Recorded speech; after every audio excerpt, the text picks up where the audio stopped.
દિવાળીના તહેવારમાં જે લોકોને જેલ હવાલે કરવામાં આવ્યા છે ત્યારે આપણા આદરણીય લોકલાડીલા ધારાસભ્ય ગોપાલભાઈ ઇટાલિયા અને સમગ્ર આમ આદમી પાર્ટીની ટીમ એમના પરિવારને સાથ આપવા માટે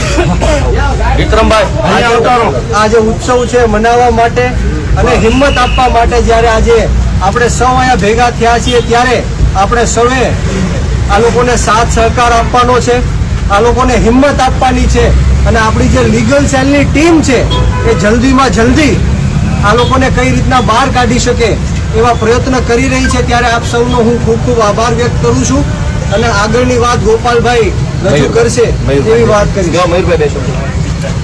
આજે આ બોટાદ વોર્ડમાં જે આપણું કરદા કાંડ થયું હતું અને એનો પ્રત્યાઘાત માત્ર ગુજરાતમાં નહીં સમગ્ર દેશમાં પડ્યો છે અને એનું એક આંદોલન કર્યું।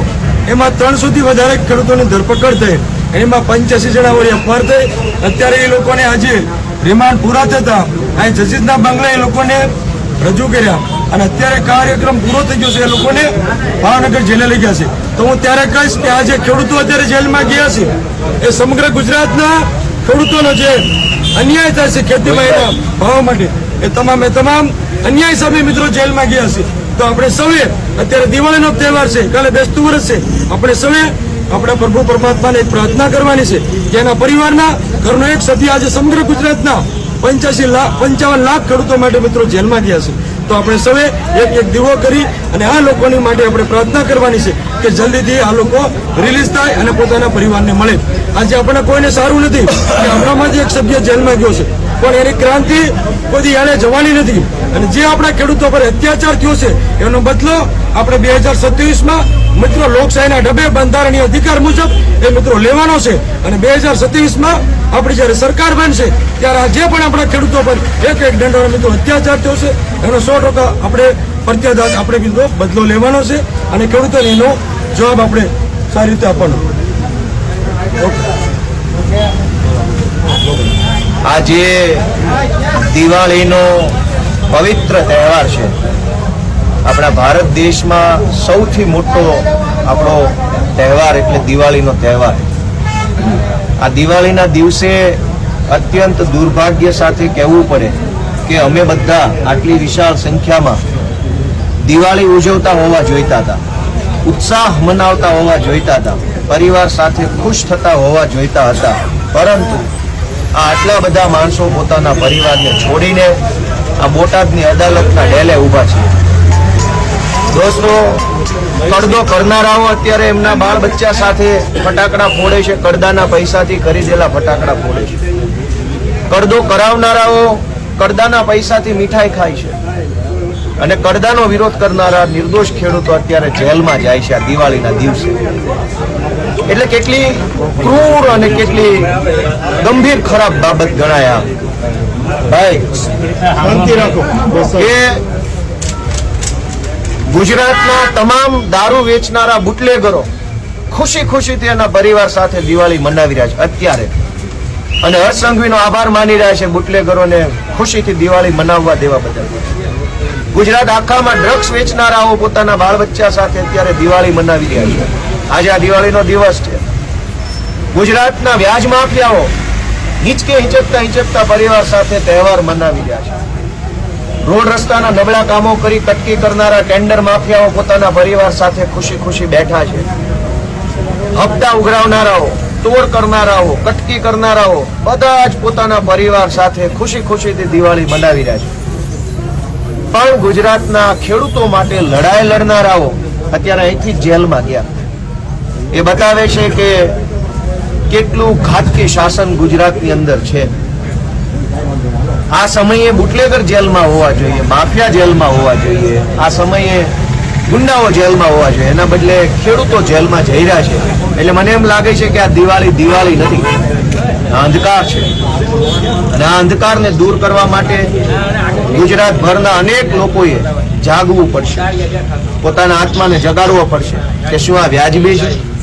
પ્રવીણભાઈ રામ, રાજુભાઈ કરપડા, રાજુભાઈ બોરખતરિયા અને બીજા 84 કરતા પણ વધુ આગેવાનો, આમ આદમી પાર્ટીના આગેવાનો, ખેડૂતોના આગેવાનો, સામાન્ય પરિવારના લોકો આ બધા અત્યારે અહીંયા બોટાદની અદાલતેથી એમને પોલીસની ગાડીમાં બેસાડી આ દિવાળીના દિવસે જેલમાં લઈ જવામાં આવ્યા. જેલની દીવારોમાં એ દમ નથી કે પ્રવીણભાઈ કે રાજુભાઈને આજીવન અંદર રાખી શકે.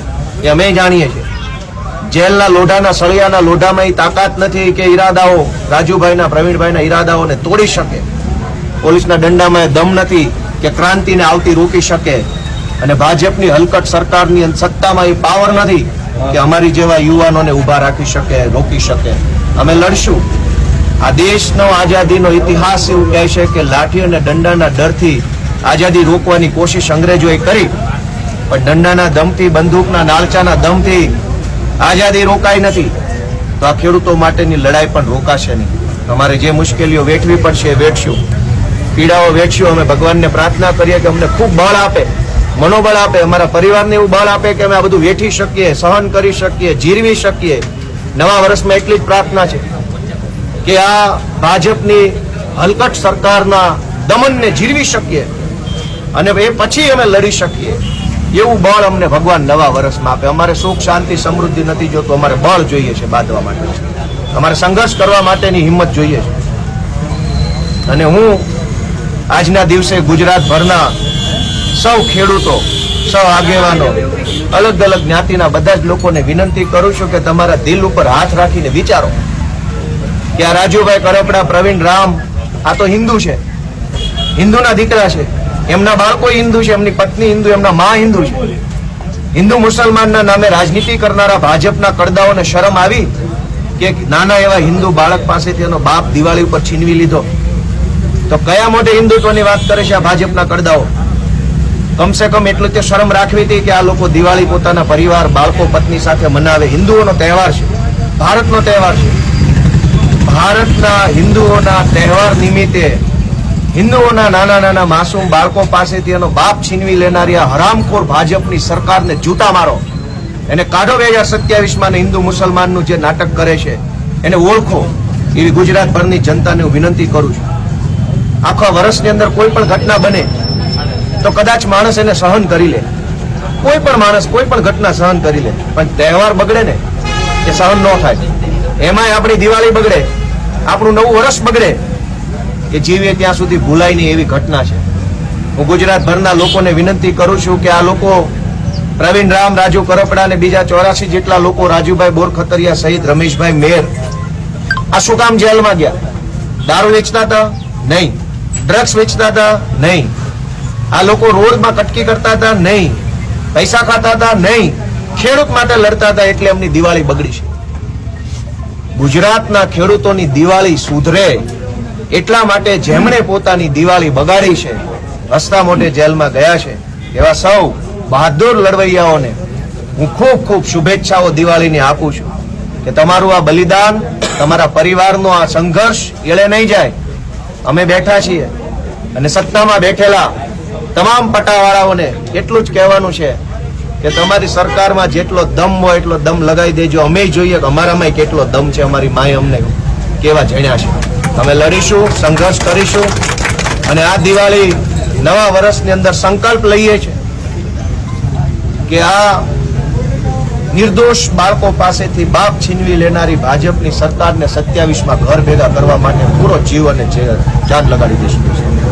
આજે આટલી વિશાળ સંખ્યામાં અમારા કાર્યકર્તાઓ આવ્યા, આગેવાનો આવ્યા, સમર્થકો આવ્યા, ખેડૂતો આવ્યા, એ બધાને હું હૃદયપૂર્વક આવકારું છું, બધાનો આભાર માનું છું અને બહુ ભારે હૈયે, ભરેલી આંખે બધાને દિવાળીની શુભેચ્છા આપું છું. મન તો થતું નથી કે આવી શુભેચ્છા, કેમ કે એવું ટાણું નથી, છતાંય એક ભારે હૈયે હું સૌને શુભેચ્છા આપું છું.